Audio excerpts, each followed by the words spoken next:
stream. That's the thing. Yeah, that thing. And get a... You know, we have talked a lot about like the transatlantic cable and what a great boon in communication that was.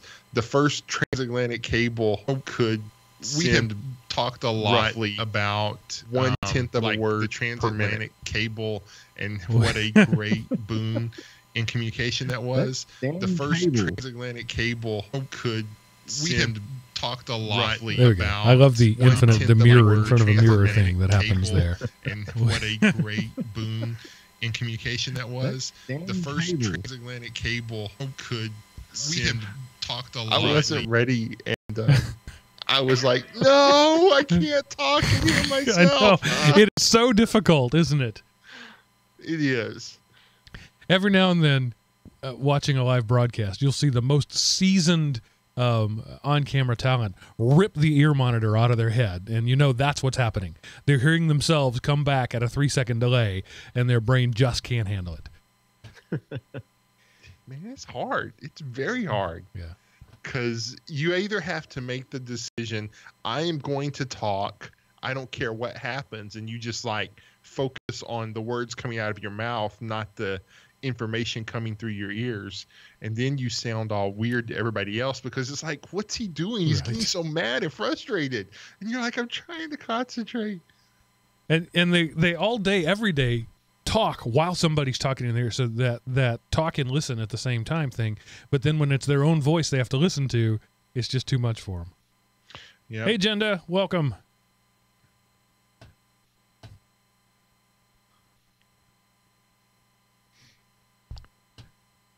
What amazes me, though, is that in all these years, I mean, television's been around a long time.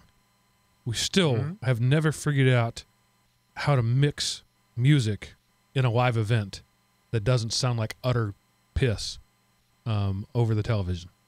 You know, Super Bowls, halftime shows, you get these. I mean, you're paying Metallica $100,000 to be on stage, and they sound like you're cranking them through an AM radio. Yeah, that's right. I mean, bass response is terrible.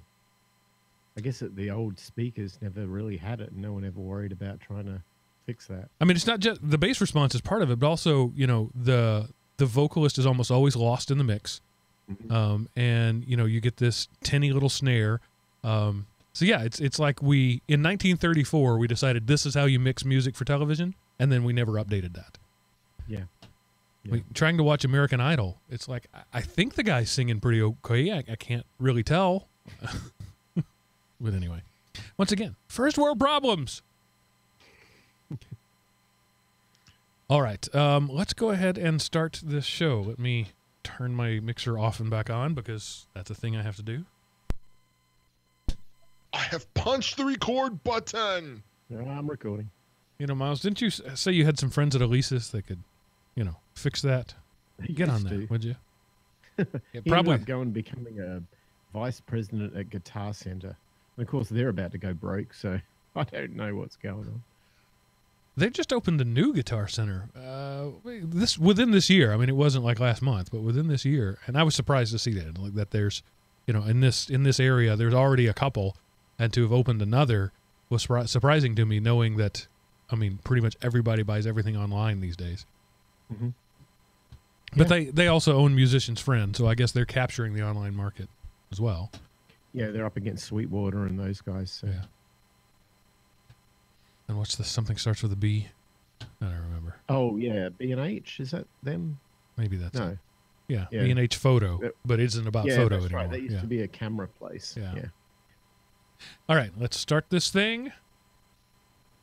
Make a marker over here. Start the timer over here. And wind Miles up and let him go. I'm going to wind you guys up, I hope. Hello, everyone, and welcome to the GeekRant, episode 332. Get off my lawn! You know, in all the years of doing podcasting, we've never had a show titled that. That surprises me. quite frankly. Recorded August 5th, 2018, and brought to you by Element Opie Productions.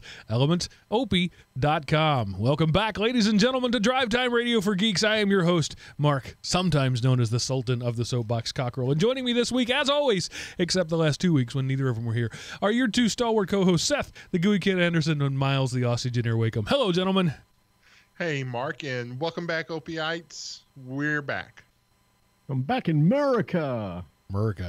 Welcome back from your world travels. You've seen the rest of the first world. You've seen the third world. I don't know what the second world is, but maybe you visited that too. I don't know. I want to know why it stops at 3. It's a leftover relic of the Cold War. When you had the first world was America and its allies, the second world was the Soviet Union and its allies, and the third world was everybody else too small to matter. And so... So is the Soviet Union still the second world, or is it's the first world? Yes. Yeah, okay, all of the above. So we only deal with prime numbers. So it's the first world, third world, fifth world. Well, 2's a prime number.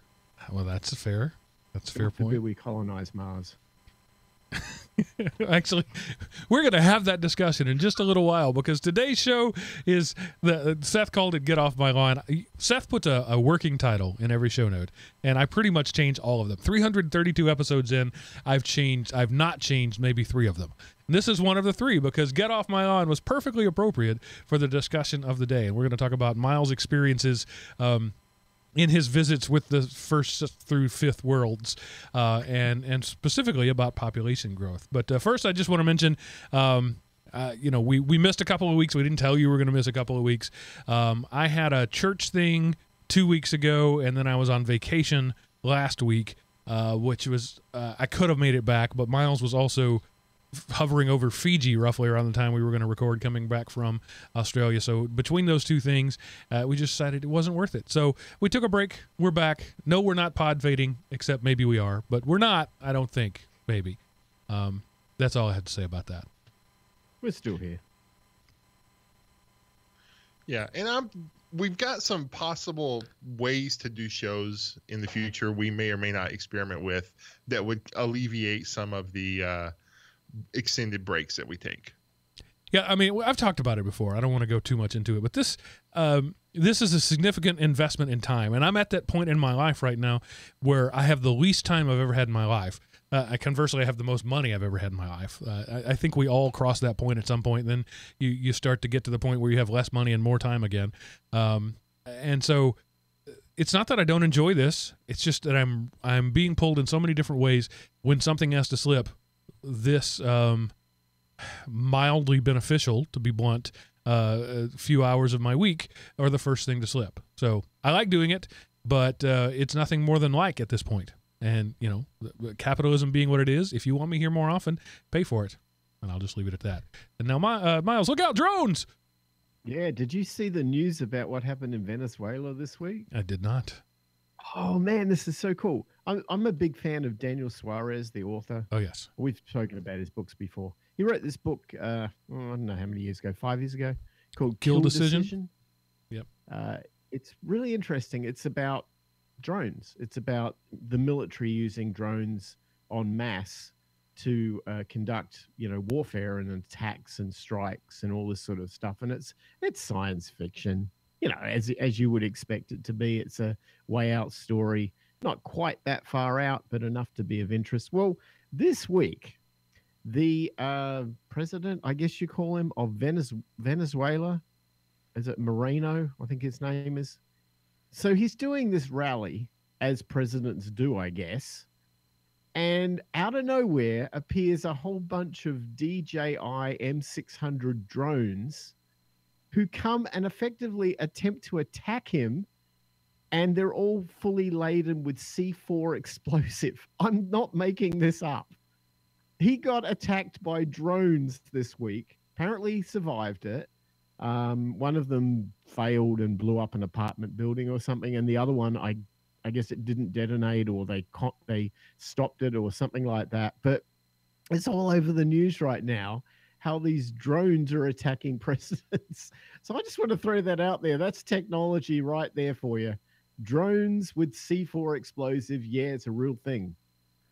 Yeah, well, just a quick thing there. If you've ever flown one of those things, it's not surprising that they don't work. It's kind of surprising when they do work.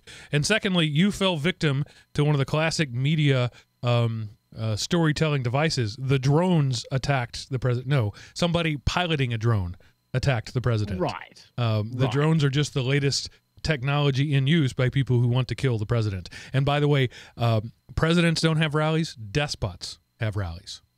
Just going to leave it at that. Okay. Just that was just a light incendiary just to get the show going. Yeah, it's just, if you look down through history, the people who have rallies do so because they're leading the people who don't want to be led, against their will. Other people have galas. Yeah, despots have rallies. So enough about that. So Miles sent me roughly a novel on the scale of War and Peace, perhaps Moby Dick, about his travels recently, and said, "Can I talk about this on the show?" And I was like, "Dude, if you can cram that into 50 minutes, go ahead." So here we go. Miles, The World is Too Big. Wake 'em.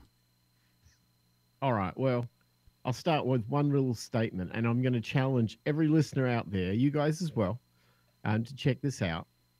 You can do this on Google. Work out the year you were born and type in what was the world population in, and fill in that year. For me, it's 1964. I'm an old guy. In 1964, the world population was 3.2 billion people. That's it's a lot of people, right? So I put a link in our show notes, but you can all visit this if you Google worldodometers.info. They have a live current world population number.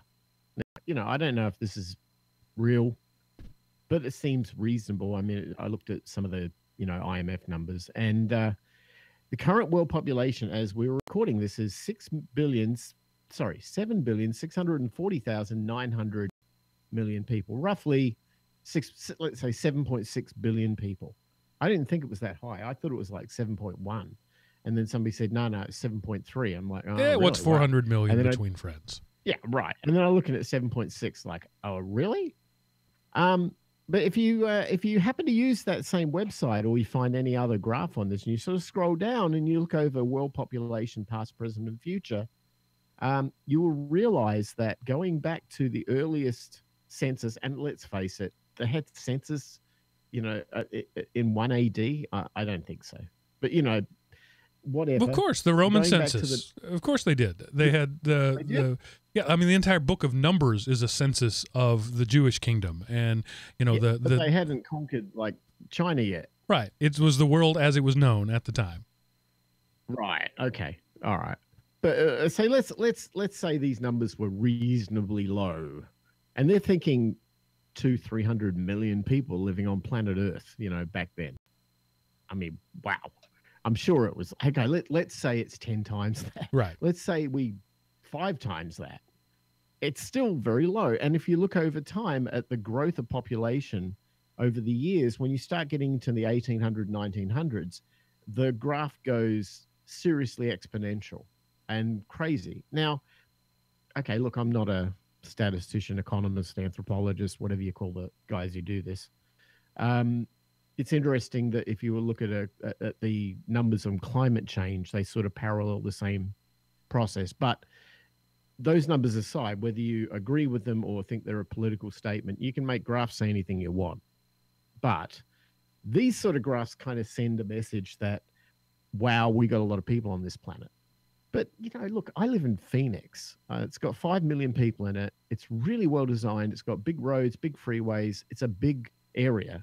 I can go from one side to the other, which is about 100 miles, very quickly. And I don't butt up with anybody in the 7-Eleven and, I have to jostle for control of my line position at the bank. I mean, it's easy. So it's not a big deal. I'm sure, even some of the bigger cities like LA, New York, you could say, look, they're overpopulated. It's horrible. It's a jungle out there. They're not. If you've ever been to Tokyo, you know what I'm talking about. They've got no idea what population density can be, but still well designed, right? Okay, so all of that aside, I fly into Australia. I'm in one of those strange positions where we go back there once every year for a couple of weeks in July, and we've done this for the last 5 years.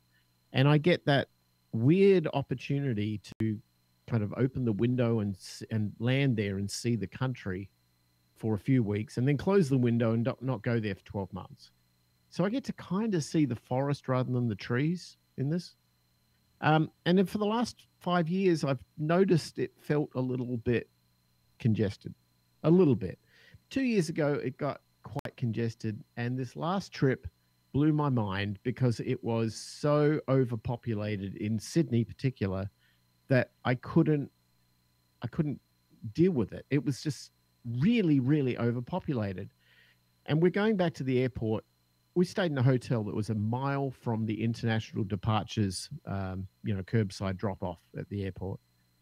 A mile, right? It's a Sunday morning. It's, 8:30 in the morning. And we're going to go from our hotel to this thing, 1 mile. It took 58 minutes to get there. The traffic was a parking lot. I could have walked faster, but, I got bags and I'm going to do that. So I'm talking to the cabbie in the cab all the way through. And he's telling me this story about the population of Sydney and how it's grown out of control, the cost of living, the cost of housing, what he sees on a daily basis. And, cabbies see a lot because they talk to everybody and they see things with their own eyes. And he's right. The place is out of control. And you get to the airport, you're trying to get through the, exit the immigration thing.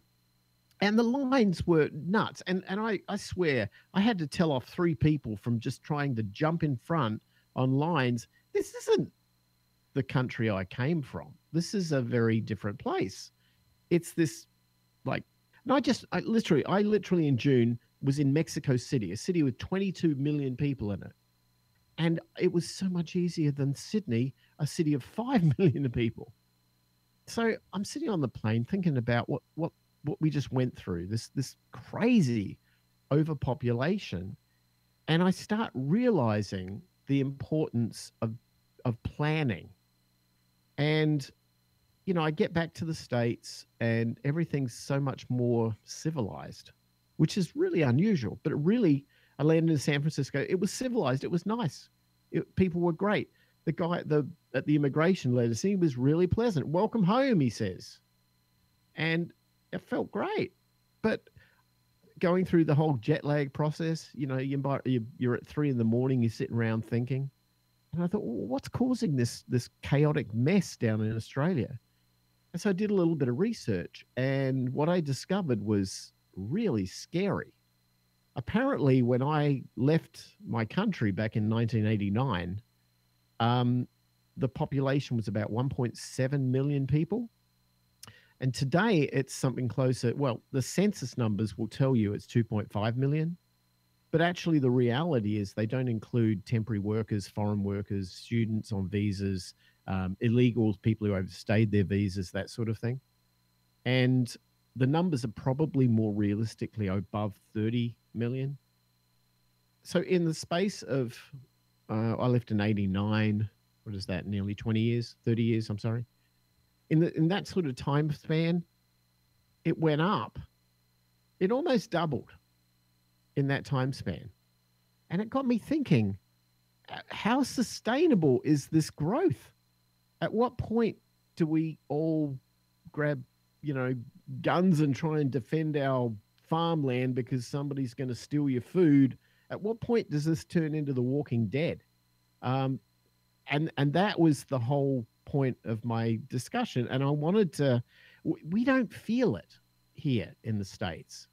And I think the main reason is we've got so much better town planning, so much better willingness. The whole mantra of build it and they will come is so true. It's a US beautiful philosophy. I wish others would embrace it. It means invest first for scale. And then it allows you to scale. It allows you to have a decent population where people aren't falling over each other. But what I discovered in my travels was just how other countries do not embrace that. And I wanted to just put a point out there, which might be something that triggers some conversation on this. One thing that is going on in the Australian government is that they went through a period of time in the 2000s through 2010 period where the country was a boom economy because it has more resources. You can dig wealth out of the ground in the back kind of country. You know, it's got iron ore, bauxite, aluminum, uranium, anything you want. It's out there in the backyard. Go and dig it up. And that led to enormous wealth that country was able to avoid the global financial crisis. And it did it because it had this enormous amount of demand for resources that were predominantly coming from China. And that demand was a reaction to the demand for consumption of the products China made, predominantly coming from the US. So with this train, Australia was able to benefit greatly in terms of resource supply. After the 2008 global financial crisis, we started to see a decrease in demand on China and consequently a decrease in demand for resources, meaning Australia now no longer had the ability to sustain itself with a massive amount of resources. It could now live in the world the rest of the world had for many decades. It became addicted to debt. The people were buying cars they couldn't afford, houses they couldn't afford, 5 flat screen TVs, the best phones, everything, living the high life because they were digging the stuff out of the ground out the back. And when no one wanted it anymore, they still had to pay the credit card bills. They still had to pay the mortgages and so on. The price of a average house in the Sydney suburbs when we left there a few weeks ago, about $1.6 million. Now compare that population, 5 million people. Compare that to Phoenix, population 5 million people, average home price here, $250,000. It doesn't make sense. Compare it to San Francisco, it's pretty. Sorry. If you compare it to San Francisco, it's pretty equitable. It is, yes, but San Francisco has an industry around it that supports a lot of people migrating there. It's got a Silicon Valley. It's got it's got a reason to move, and it's mainly work-based. Sydney it's a big city. It's not anything special. It's Sydney. I mean, don't take me wrong for anyone who lives in Sydney. It's a great place. Don't get me wrong. But it's not a draw. What it is you got a government that is addicted to try to pay for this debt load. But rather than the government taking on board the debt of the country, they want to maintain this AAA credit rating thing. So they don't take on the debt. They push the debt over to the population. And what I found, and this is crazy, is Australia has the 3rd largest debt to income ratio for average households in the world, 200%. That means the average Australian person is carrying more in credit card debt, more in mortgage debt, more in car loans than most countries. Only 2 other countries in the world, Denmark and Switzerland, I think, exceed their debt load. So what the government did was said, well, we don't want to take on debt. You private people take on the debt and we'll support you. We'll let the banks go crazy and give you loans for houses. We'll drive up the property market. You can thank us later. Well, they didn't invest in roads. They didn't invest in rail. They didn't invest in airports. And the reality is now they've got this poor infrastructure, poor planning. But to counter that, they've come out and said, we want to increase population here by maybe take it up to 50 million by 2050 on this sort of what they call pro-growth strategy, which sounds really good if you don't dig deeper and realize you've got a plan for this stuff. And that's kind of where I wanted to open the conversation. City planning isn't a boring thing. If you ever play SimCity, you kind of get that whole vibe. You've got a plan for this stuff before you go nuts on open immigration. And this is not an issue about politics and racism or anything like that. This is about simple preparation for something you might want to do before you do it. So I leave it there. What do you guys think about that? Well, my first question, Miles, is I'm a Merkin. Why do I care about what's going on in Australia? Because I would say Australia is the canary in the coal mine for this. it represents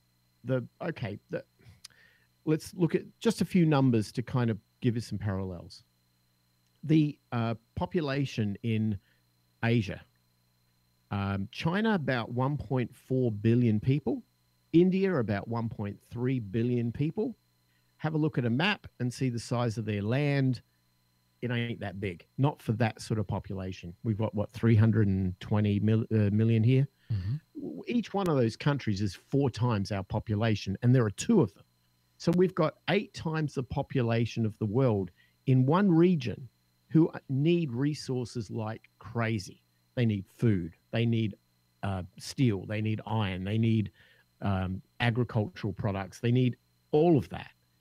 And in order to get it, they have to go to where that is, whether it's South America, Africa, Australia. And we've been very, very lucky in the United States. We've created a sort of bubble. And the bubble is that everything we can source ourselves internally, and we can meet our own demands internally. It's fiction, because we buy all. You go to Walmart and look at what's on every tag of every product in Walmart and see where it's made. We're supporting that population and their fervor and hunger for resources. And if they can't get them in their own land, they have to go where the resources are. Historically, if you look at, the world history over thousands of years, when countries found themselves in a situation where they did not have enough resources of their own, what did they do? They immediately went and conquered another country to take their resources. And we can't do that these days, because that would look bad, and it would bring the world against look what Saddam Hussein did when he wanted Kuwait, right? Didn't end well. But economically, you can do that, right? You can go in there, or through maybe immigration or migration path, you can do that. And that's the concern I would have, is that it's okay. And I'm an open borders kind of guy, right? But I'm an open borders kind of guy with an example of maybe France and Spain. You don't see this massive Spain exodus into France, and you don't see a massive French exodus into Spain, because both countries have their own economies and they're both doing quite okay. And they've got enough resources. It kind of works, right? America, United States and Canada, same relationship. You don't see a mass cross-border proliferation. To the south, it's a little different.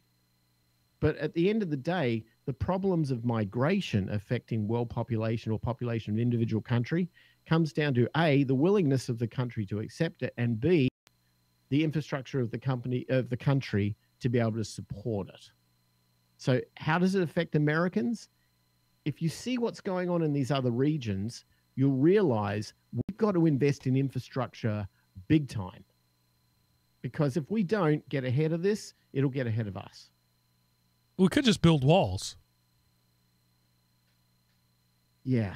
I don't know if does that really work? Of course. What do you guys think about that? That's a very interesting, because it shouldn't be a political thing. It should be, I believe, a practical, scientific, civics type issue. Well, what do you think about that? Let me just make a couple of points. Population control, making fewer babies doesn't work. China tried it to the point of murdering people, and it still didn't work. The Chinese population grew because making babies is one of the most fun things that humanity can do. So there will always be babies. There will always be new babies. War, famine, whatever else is going on, there will always be babies. So let's just pretend that's not going to happen. So the choice is you either stop letting people live as long, right? So the reason the population is growing is because the death rate is lower. So we're having roughly the same amount of babies, probably fewer. We're probably actually having fewer babies throughout history worldwide than we ever have. But people are living longer. Longer life, expanding population. So you only have 2 choices here. You either start killing people or figure out a place to put them all. Those are the only 2. Anything else, any other discussions, any other red herrings you may throw out there are pointless, because really it all comes down to 2 things eventually. It's either eugenics or immigration. Pick your poison. Seth, between those two, which would you choose? You see, the problem is the false dichotomy that you gave us there. It goes back Curse you to and your knowledge of rhetoric. The problem is the underlying greed that dominates modern economics. You know, when you have a monetary system that is deflationary in nature, for example, the government needs more money. They put more money in circulation. There used to be $100 to buy all the resources. Now it's $110 to buy all the resources. So the dollar you had yesterday is worth less today because there's more dollars. The only way to offset that is to maintain a positive growth so that way you can get dollars at a faster rate than depreciation. Well, if that happens, you've got to outsource this and outsource that, and you've got to pursue that upward financial growth. And so in order to do that, it doesn't matter because you want your dollars to be more. We don't want to stop, and we don't want to realize, wait a minute, what are we doing? Look at all the stuff we have. Getting rid of plastic straws and throwing people in jail because they want to use a plastic straw is not the answer. It's a symptom of a deeper problem. If we would take the time to realize, what I have is probably enough. It's the media trying to pound in you that you don't have enough. How many times do people rush out to buy the next thing? Is it the new iPhone? Is it the new Samsung? 10 years ago, it was the new laptop. 20 years ago, it was the new desktop that you had to have when the one you got rid of 3 times ago can still do everything you do today. But because we want that, we want the new thing, but we're not going to pay for people at our standard of living to make it. We're going to pay for the other people to make it, and then we're going to throw our junk to them so that way they don't even have a chance to grow. They become dependent on our junk, so they can't develop their own stuff, so that way we can continue to exploit them. And along the way, we forget what we're doing, and then it's just this whole cycle that goes over and over. So the problem isn't, yes, resources are a problem, and waste is a huge problem, but the lack of conservation is a bigger problem than waste. The greatest way to recycle something is to never use it in the first place. And if we would do that, it would be less of an issue. Seth, what would you say then is the maximum population that our planet can handle? A few years ago, but when we were born, it was 4 billion. Now it's going on 8 billion. Follow that number out, in 40 years it'll be 16 billion. So at what point are we going to outgrow this little blue marble? I think this world could easily support 25 or 30 billion, but not the way we manage it today. So who gets to decide how we manage it? Well, I'm just talking about our waste and consumerism, right. And, because, okay, I live in a little town called Fruitvale. It's about an hour outside of Dallas. 15 years ago, I could drive through Dallas and north into Plano for my job every day during rush hour traffic. Yeah, there was some inconvenience, but not a big deal. Now, I had a job where I was to be at work in downtown Dallas at 7, and the traffic to get to work at Dallas at 7 is greater than it was 15 years ago to get there at 8. And there's just such a huge influx of people. I understand what Miles is getting at, because yes, America still has tons of wide open land, but the congestion, you get these pockets of congestion that just slowly creep out. And the problem is they were set up well, but nobody's extended that setup. We just puke people up in cities, and, we're destroying the infrastructure, and then people just get mad. So like I say, the problem isn't what we have. The problem is we don't know how to use what we have well. And so we think the shiny new thing is going to help, but it's not going to address the deficiency in us. So I really like how you said that. I actually, the one thing I thought you nailed it on was this concept of rampant consumerism and overconsumption. And I would just say, look, I think we've got an addiction, and we have to deal with this addiction to consumption. because it isn't healthy. People are way too big. They've got way too much stuff. There's even a cry within the newer generations for minimalism and things like that. I'm not saying that if you don't have, I mean, look, if you've got more food than you can eat, then great, have a party. But share it around. Don't just gorge it all yourself. I mean, if you've got more land than you need, then great. But do you need the McMansion on it? I mean, at what point is enough enough? And I mean, I don't want to take away anybody's right to success and experience, pursue that whatever they want to do and benefit from the rewards of doing that. But at the same time, I would ask any individual to look at themselves and go, are you any more happy from this rampant consumption? Particularly if you're on the road to this perceived success line of wealth, and particularly when you're shepherding the burden of having to work 50, 60 hours a week and sit on that very road that you were talking about in traffic with everybody else on the same path to the same insanity. At some point, somebody has to say, hang on a second, people. Are you really, really needing that new iPhone? Are you really willing? Do you really understand the true cost of that iPhone? That you're going to be sitting in traffic for the next 10 years. You're going to be on that treadmill and you can't get off it. You won't have any money to retire. You're probably going to get sicker earlier in life than most. And at the end of the day, you've got a nice little bleeping gadget with Siri in it.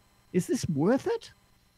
I mean, I don't want to overreact. At the same time, we are so addicted to consumption that we're creating a problem for the world with pollution, problem for the world with overpopulation and everything else. And this mentality in government for this pro-growth agenda as a way to try to build economics up based out of fiction. Well, I mean, economics is, by definition, I don't know the actual definition, but is the management of resources. That's what economics is. So when we talk about the economic process, it's managing the income versus the outgo versus the maintenance and that sort of thing. So that's what economics. All of these discussions are economic discussions. Whether it's the iPhone or the enough bread and water to sustain you, they're all economics in the end. And that resources exist in abundance in some places and in scarcity in other places, and government was created for the purpose of managing resources, of a group of people making wise decisions about how to allocate the available resources. That's the essence of what government is. But when you take things to a global scale, there aren't really global resources yet. There aren't global governments yet. There aren't global economics yet. We're still tribes. Some tribes are bigger than others. You talk about China and India, 1.4 billion and 1.3 billion respectively. That's a tribe over there. Until we stop thinking tribally and start thinking globally, there is no single economic system that's going to matter. And we're just going to keep making people. And before we were recording, Seth made some comment about, we can just colonize Mars and problem solved. And my response was, we could colonize the Sahara much more easily than we could colonize Mars, but nobody's working on that. We could colonize the deserts of South Africa pretty easily, but nobody's working on that. You can breathe oxygen in the Sahara, right, despite the temperature. Yeah, and you can bring water there, and you can bring food there, just like you'd have to bring water and food to Mars. But it's much more exciting to send 50 people to Mars than it is to support 500 million people in South Africa. Yeah. The other thing is that we have, as human beings, we are migratory, right? That's in our DNA. We move. We move to where the weather's better. We move where the jobs are. We move to where we feel better. We are migratory. I'm a perfect example of that. Let me interrupt you there. That migratory nature is exactly what causes the traffic you were talking about. I don't want to live in the city where I work. So right. That migratory nature creates all the problems you were just describing. Yeah. But the funny thing, here's something interesting I was thinking of. In technology, we're very lucky, at least maybe in the last sort of 30 years or so, that we've been able to model a kind of a virtual world, unto ourselves. And the obvious example of that might be some of these like massive multiplayer role-playing games like Second Life or stuff like that. They create these artificial worlds, and they deal with the day-to-day reality in a sort of a game theory form of how life works, economics, and get a house and build a house and terraform land and all the other things that gamers probably do on a regular basis.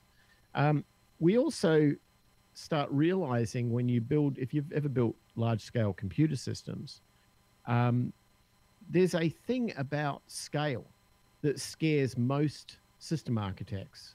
And that is that, what if I build something and too many people come? When the internet connected it, we saw sites like Twitter, for example, for years get overloaded to the point where they were almost unusable until somebody worked out the secret of how to scale it. And it's remarkable to me that you have sites like Facebook and Twitter that can exist with the billions of users. I mean, it's just remarkable. And yet we've been able to achieve a success rate in scale in the virtual world, in the digital world, but we can't seem to achieve the same success rate in scale in the physical. And the one difference is that if we learn anything from technology, one would learn that the internet is a collection of decentralized nodes that don't rely on each other, that can route traffic around them and so on. And yet we don't build a decentralized world where you don't have to sit in traffic to go to the downtown city center, because in your local area, there's a satellite version of what you need, or you can work from home, or you can, I think that's the answer, to be more available to decentralize out the resources required. That's the hospitals, the universities, the fire departments, and so on, out into smaller neighborhoods than it is to try to conglomerate them into these city centers and make it impossible to scale. We would never do that with computers, yet we do it in sound planning without question. But, and there's a lot of truth that can be gleaned from that, but also the way you fix the computer problem is you throw more resources at it. We only have so much land and so much water. And now, granted, I think there is an abundance if we were to utilize things better, but it's easy. Oh, look, Facebook is overloaded. Let's open up a new data center and load balance that and scale it out. That's why I want to colonize Mars. Oh, look, Earth is overloaded. Let's open up a new planet and throw some resources there. So see, me going to Mars is the technological approach, and that's what everybody wants, because then it's not our responsibility to use what we have. We get to keep living the way we want to, and just, you people go away. This is my planet. Go find your own. And I mean, yeah, it's tongue in cheek and kind of funny, but who wants to be responsible to fix the problems? You want to do something else so that I can continue to do things the way I've done it, and the problem gets fixed by somebody else. And that's why Mars is more attractive than, sustainable farming and energy conservation. And, don't go to the store 7 times a day, make a list, go once a week, and budget your food and say, oh, let me eat what I have today, rather than, I've got a pantry full of food, half of it's expired because I've never used it, but I don't want to open that door. I'm just going to go eat something out tonight. And, that's a first world problem, and first world problems are great, but they end up killing people who aren't in the first world. So yay, America. So I just want to wrap this up by saying, if you haven't already, or if you haven't recently, I encourage you to go read the book Caves of Steel by Isaac Asimov. It's one of his iRobot series of books. He wrote it it was published in 53, so he was probably writing it in 52, 51, somewhere around there. And the population at that time, according to worldometers.info, was about 2.6 billion. And he posits a future of 3,000 to 5,000 years in the future where the world population has ballooned to 11 billion. And he describes these caves of steel, these giant cities that are essentially giant steel domes in which the population lives. And it was just interesting that I'm reading this book right now, and we're having this discussion right now. What a science fiction author posited as would be necessary at 11 billion, 3,000 years in the future. We're less than 65 years in the future, and we're halfway to his projected goal there, and we're doing just fine. Things are a little uncomfortable in Sydney, but overall the world's doing just fine. I just think it goes back to our discussion previously. We tend to jump immediately to the dystopian, only to find out that humans are pretty adaptable. We'll figure this stuff out, and I'm just very hopeful that this just isn't going to be the problem that we all think it is. We're not going to be living on yeast supplements in the near future, at least not in my lifetime. Frankly, that's all I care about in my lifetime. But we figure these problems out as they come. Whereas the romantic in us wants to figure out all the problems now and plan for them. Miles, to your point, let's plan for all conceivable futures. Well, if we trusted that methodology, all of our phones would still have cords on them. We don't plan. We can't think today about what the future is going to be. We have to solve the future as it becomes the present. Yeah, you're right. It's smart that wins here. It's not, you can't make these totalitarian statements, and you can't shut off migration because it's natural, and you can't shut off birth because it's natural. And so if you accept that, smart wins. And smart means, okay, we're going to have a lot of people at scale. We also have to realize that a lot of the problems that our politicians get us into by making kind of knee-jerk reactions to things, particularly, for example, the best example of that would probably be the Middle East, where overpopulation in certain regions, and then totalitarian dictator leaders that were taking all the resources from the people and hoarding it for themselves, when they go away and the people are left with no resources and no direction, then chaos ensues. We saw this in Iraq, and we've seen that chaos manifest in so many different forms of mano a mano warfare based on religious ideology, or I should have that, you should not, I'm going to shoot you to get it. That manifests in these sort of crazy ideological terrorism issues. And one of the things I've always said is, if you ever want to stop a terrorist, there's one way you can do it. Give them a job. If you take resources and you allow people to evenly distribute the resources where they actually can have a job, they can have a career, they can make wealth, they can feed their family, there is no reason for them to take up arms. And that is the core problem here. We never addressed that problem. And what we created was sort of factions or fragmentation of this problem, that there aren't enough resources and there's too many people. But we can poke the hornet's nest by going in there, sending troops in, but not addressing these issues at a more sort of economic format. Now, I know I'm way too hopeful that we can go and do these things with a hands-off approach. Maybe you just can't in some cases, but sticking the pole in the hornet's nest ain't helping. And if we want to put our own people on the front line to go in there and try and fix that problem, we should probably address the fact we shouldn't have poked the damn hornet's nest in the first place. Thinking about things is important. Thinking about things before they happen is important. So I'm glad we're having discussions like this, but let's face it, three fat white guys ain't going to fix this. So I only have one question left, and that's, Seth, what happened this week in history? All right, Mark. Well, I wanted to let you know that on August the 7th, 1959, the first photograph ever taken of Earth by a U.S. satellite happened when the Explorer 6 was launched from Cape Canaveral. It was known as the paddle wheel satellite, and it took a photo of the Earth from like 17,000 miles high, and it turned out it was Mexico. The thing about it is it took 40 minutes to transmit that photo. But in 1959, the first photograph of the Earth was taken.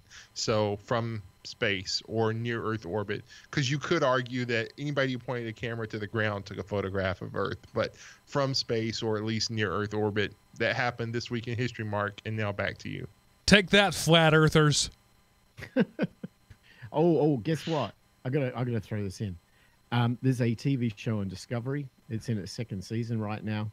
I've watched it since the first one. It's really cool. It's called Cooper's Treasure. Yes. Have you guys? Yeah? I haven't Talks watched exactly it, but I've to seen the this. ads. Yeah. Man, it's really cool. It's really cool. Astronauts and treasure hunting. Really cool stuff. All right, Seth. Now, what do you have to lower my productivity this week, thus making you seem like a better hiring option? All right, Mark. Well, if you're somebody out there and you just like, guys, I don't care a thing about what you said. I'm an American and I'm proud.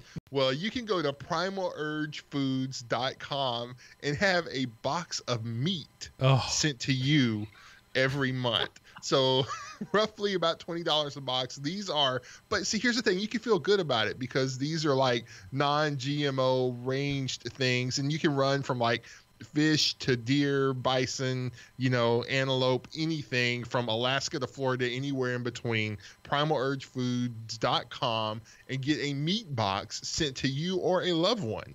So, we are carnivores, or technically we're omnivores, but meat counts too. So primalurgefood.com. And that could not be more opposed to the entire discussion we've had about managing resources. Let's have meat cold packed or dried and shipped to me rather than eating what's available. That's awesome. And done in snack size, not bulk for consumption. That makes it perfect. Make sure it's individually wrapped in plastic so that we can burn up some petroleum in that process. But for the meatitarians around the world, this is all you. It really looks like jerky. Pretty much various flavors of jerky. I like me meat. Yeah. So, I don't know. Okay, so for May 2/18, you get alligator, and then rosemary herb chicken, 7-grain protein, elk meat. So yeah, meat snacks. I don't want to imply that I thought that jerky was a bad thing. Just caveman foods. I'm in. That sounds kind of cool. All right, this is the part of the show where I tell you how you can feed back to us. Next week will be the much long-awaited, almost a year since we had one, listener feedback show. I've got lots of feedback, and you will be heard. So get this. Now is the time to get your messages in there. You can go to elementop.com, click the Contact Us button at the top of the page, fill out the world's hardest CAPTCHA, fill out the form there, and send us what you have to say. Or you can dial 559-I-AM-OP and leave us a voicemail, and we'll play your voice right alongside ours on the show. Or as always, you can send an email to geekrant@elementop.com, and that will go to all three of us. We look forward to hearing what you have to say. And as I've said at the top of the show, if you'd like to support us financially, you can do that through the tip jar PayPal. You can send me Bitcoin. That's still a thing. You can, but the best way, my favorite way, is go to patreon.com/elementop and make a pledge there. And what I like about that is if I don't produce, you don't pay. And so that incentivizes me to produce. The few people who are paying me monthly via PayPal, while I certainly appreciate that, sometimes I feel guilty when we go 2 weeks without doing a show because I've cheated you. You've paid me for a month and I've only produced 2 weeks worth of shows. So I like Patreon for that, in that, it's a pay-to-play sort of thing. So we appreciate it either way. Listeners, we thank you for listening. Jinda, thanks for hanging out in the chat room with us. You can do that by going to elementop.com/live along about 7:15 to 7:30 on an average Sunday night when we're recording. And you can participate right there. Anything else to say, guys, in the final 30 seconds of the podcast? No. Sustainability, it's a thing.